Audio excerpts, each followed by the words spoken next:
Un video molto veloce che voglio presentarvi per la realizzazione di questo basket, come vedete realizzato in un cotone con intrecciato un nastro di jeans. Vi lascio ai fotogrammi che ho fatto, quindi è un video veloce unicamente per darvi un suggerimento di gusto. Nel web trovate tantissime descrizioni in merito, questa è soltanto la mia proposta. Buono spin e ciao da Fulvia!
Ben ritrovati, ciao da Fulvia.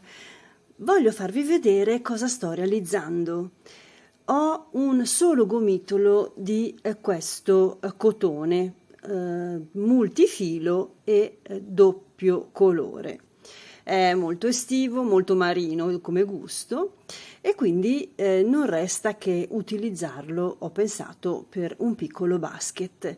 Un basket che si sviluppa in modo tradizionale come tanti ne abbiamo visti nel web. Qui lo vedete montato su una fettuccina di jeans. Nelle slide che vi pongo subito dopo vi faccio vedere come ho realizzato e da dove ho tirato fuori questa piccola matassina di jeans. Il lavoro lo sto eseguendo con un uncino 5.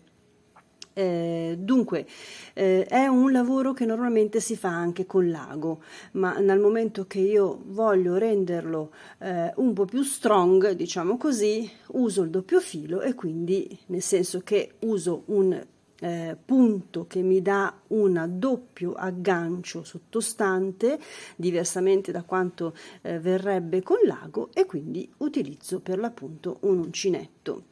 Vedete qui io sono già andata avanti con un lavoro, il biscotto classico di base è qua segnato nello schema che vi pongo.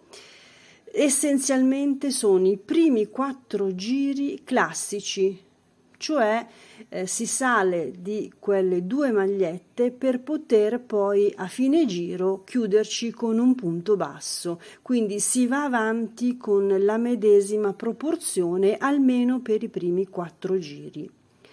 Ora mi sono fermata perché da questo quinto giro che ho segnato con il marcatore rosa, da questo quinto giro ho iniziato invece a eliminare la diversità, diciamo così, l'altezza, il gradino che mi serve poi per chiudere col punto basso quando arrivo a fine giro. In questo modo, eliminando questo gradino, andrò su a spirale, girandola senza per l'appunto avere il gradino che mi è stato necessario per mantenere la posizione sulla base del mio basket. Ripropongo sempre lo schema così vi è chiaro, è molto semplice da realizzare, vediamo quanto riesco ora a salire con il filo che ho a disposizione.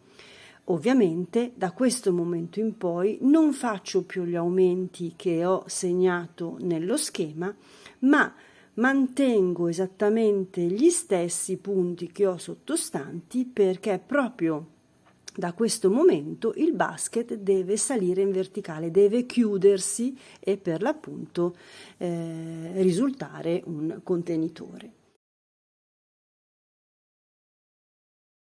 Qui sono arrivata in chiusura della prima riga che ho fatto effetto senza aumenti. Sono arrivata al mio marcatore e come vedete mi aggancio direttamente allo spazio che trovo sottostante senza fare le famose 3 magliette che ho fatto sotto in prossimità della chiusura dei giri.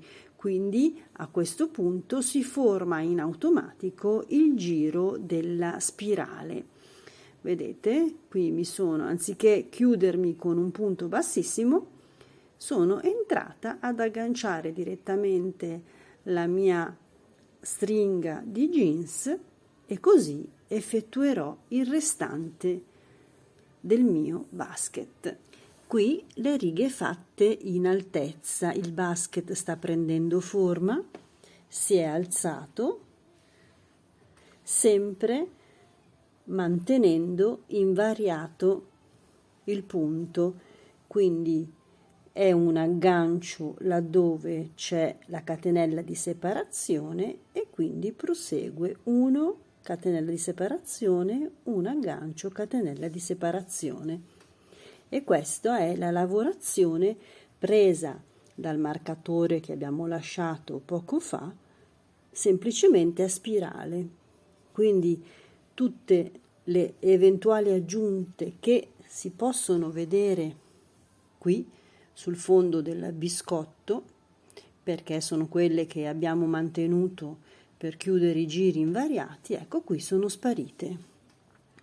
E gradualmente ci stiamo alzando.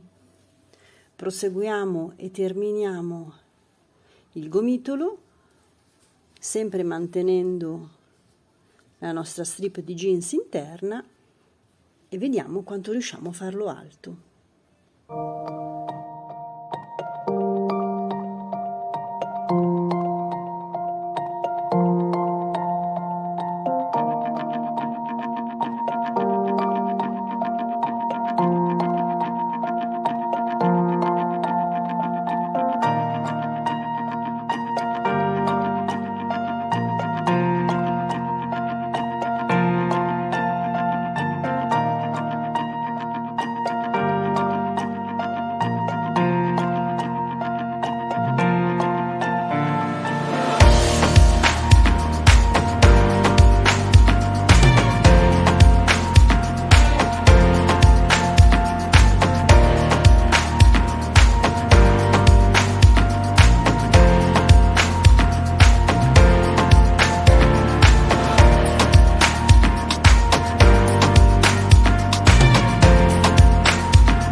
Sono arrivata alla fine della mia striscetta di jeans e fortunatamente coincide anche con l'inizio della lavorazione verticale a spirale, così come vi dicevo. Quindi arrivo fino esattamente alla stessa perpendicolarità e chiudo il basket.